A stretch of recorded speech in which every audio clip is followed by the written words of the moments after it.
I was asked to give my opinion on two subjects. One of them is Charles Manson, whether or not he had the effect of um, bringing down the hippie movement, or was it coincidental, or just a sign that it was falling apart?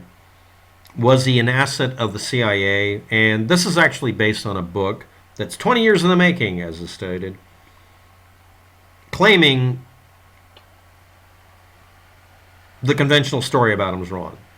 Everybody involved in the murders, I'm not covering anything else, associated with Charles Manson, that he didn't directly commit, but he is said to have ordered to happen or personally been there when they were happening or whatever.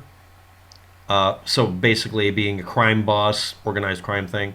Most of this being organized crime. And him stating, along with all the others, that that actually happened and then saying it didn't happen, and all of the others conflicting with each other as far as the reasoning behind the murders being to cause chaos, various kinds. Yes, I'm aware that Charles Manson will be, I will be corrected below in the description as to whether Charles Manson ever said he ordered a murder or ever said he never ordered a murder. And the thing is, I'm pretty sure you're going to get both answers in the comment section because he has changed his story repeatedly. So has everybody else. But the thing is that it brings up Helter Skelter, which is the song title from the Beatles, and him deciding Helter Skelter refers to, or he's going to use it, repurpose it to refer to causing chaos and causing a race war. Hence the reason for making the murders look like they were done by another group of people, specifically as a false flag. This is something people don't like using the wording for because people on the internet these days want to use the expression false flag, even though the definition fits this, only if the government does it. So when you say Charles Manson was responsible for a real false flag occurrence, an attempt, and overtly stated, then it has to be the government in some way. Now, I'm not saying the person asking me about that is saying that. There's a book that came out recently that's proposing this idea. And it's been, like I said, it's been the guy who wrote it told everybody what it was going to be about 20 years ago and finally did it. I think it was 2018, but it doesn't matter. Charles Manson and the other people in his group and everybody that knew them that would have any knowledge of this, even though they've changed their stories repeatedly, they changed them all to the same, if you take all of them depending on what order they are in, they all said the same things at different times, out of sync with each other or in sync. And I take people at their word sometimes. But did this have the effect of bringing down the hippie movement? That was actually at the end of the hippie era, the period, I guess, the end of the hippie era. Do I believe that that was really responsible? Media looking at him being a hippie leader or an icon of hippies? Maybe. Other groups of people definitely saying that about him because they were tired of the hippie era? Maybe. Was the CIA and the U.S. government against a mass grassroots effort by people who were young and therefore weren't really easily bought out by the system at the time? Oh yeah, they would have wanted to prevent that. Just like each party, depending on which one. Usually this year it happens to be the Republican Party, mostly, but not always, not entirely. Trying to prevent young people from voting because they know they're going to fucking lose. When you get enough people angry and you have a sitting president, they're going to vote against him. That also happened to other presidents, Republican or Democrat, doesn't matter. So that's my basic answer. Now this is I'll leave some links below, I guess. I don't even think it's necessary because I can't confirm this. By its nature of the question about this, I can't. Do I believe Charles Manson should have been released or anything? No.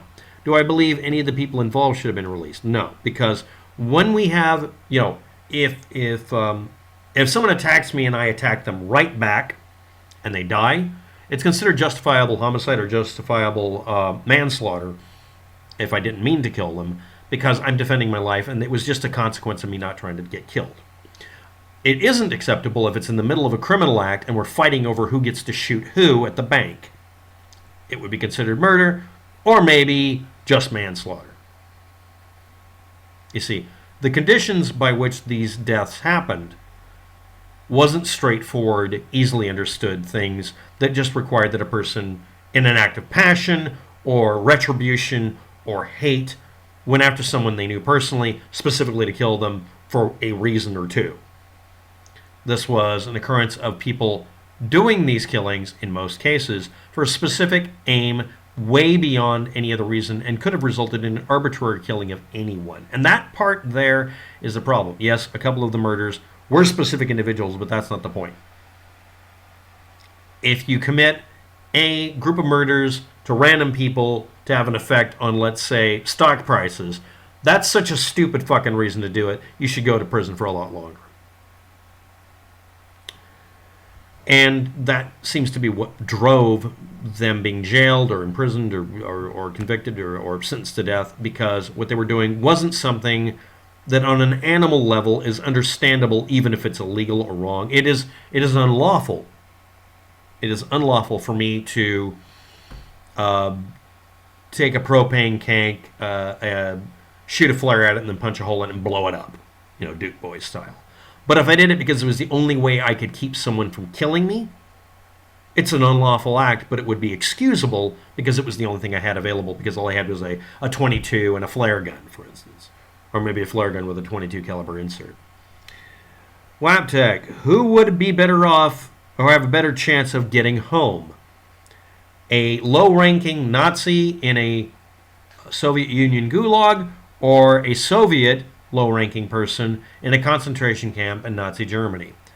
A lot of you might disagree with this or not, but I think you'd be better off in a Russian gulag, because the motivations of why people were killed and why they were there in the first place and what they were used for are different enough that you would have a higher likelihood of survival. The average lifespan of a person in a gulag, unless they were a specific type of person, was maybe a year, because they would die during the next winter because of where a lot of them were. And the gulag is a general term. It also just refers to the crime and punishment system in the Soviet Union. A concentration camp has an obvious outcome. It's to kill everybody in it, even if it's more expensive doing so. Your average gulag is a work camp designed to accomplish something, and killing people is kind of ancillary or secondary, or is considered a necessary consequence to save on resources.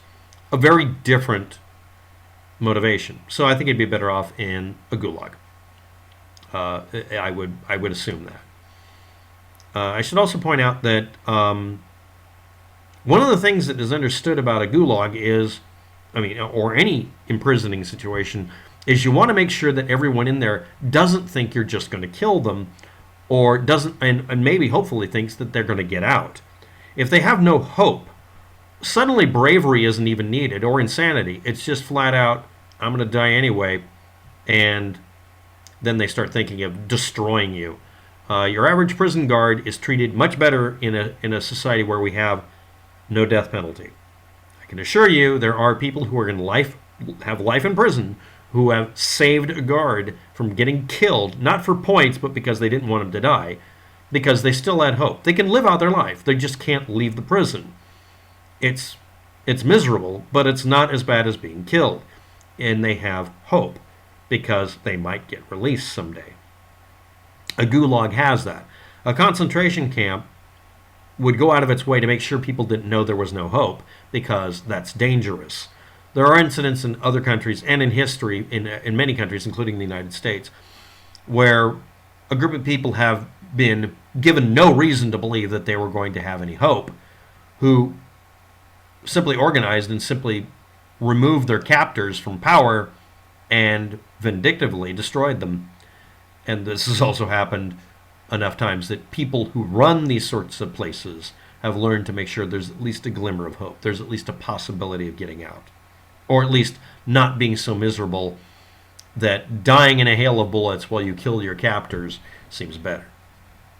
And I'm afraid that Nazi concentration camps probably failed to convince people inside that they had any hope. A lot of the time they would wear them down physiologically to where they weren't able to do anything. But there are a couple of cases, a couple of incidents where someone was brought in who was a little too fresh from the front, who realized, I'm going to die if I don't do something, and even if I do something, if I die, at least I've done something. And they found out that they should never let a person who's hopeful exist within their confines. On the other hand, in a gulag, hope drove people further. They would work harder. As I'm quoting from a couple of people who are Russians, by the way, that I've met. One of them was a guard. Yeah, I think you'd be better off in a gulag. So to review, no, I don't think that we should decide that Charles Manson could easily be, or possibly even be, a CIA asset to cause the downfall of the hippies, or even associated with them. They could have done so, but that's a bit of a stretch. And no, I don't think that you'd be better off in a Nazi concentration camp compared to a gulag. Gulags lasted longer. There was more harm, more damage. Could still be. And there's still the same thing in every other country that's able to get away with it. I should also point out that manipulation and futzing with the population and movements happens in every single country, including this one. There are people out there who are trying to prevent young people from voting because young people vote every time against the status quo. And the status quo this year happens to be Donald Trump. Very much so. So, yeah. I'm sure you can find an era where it was a Democrat in charge who was trying to prevent stuff. Not like we just discussed something like that. Anyway, thanks for watching. Have a good day. Good luck with that. And thank you for your questions. That gave me something to do today besides crying and whining about my dental problems, which I've resolved. Bye.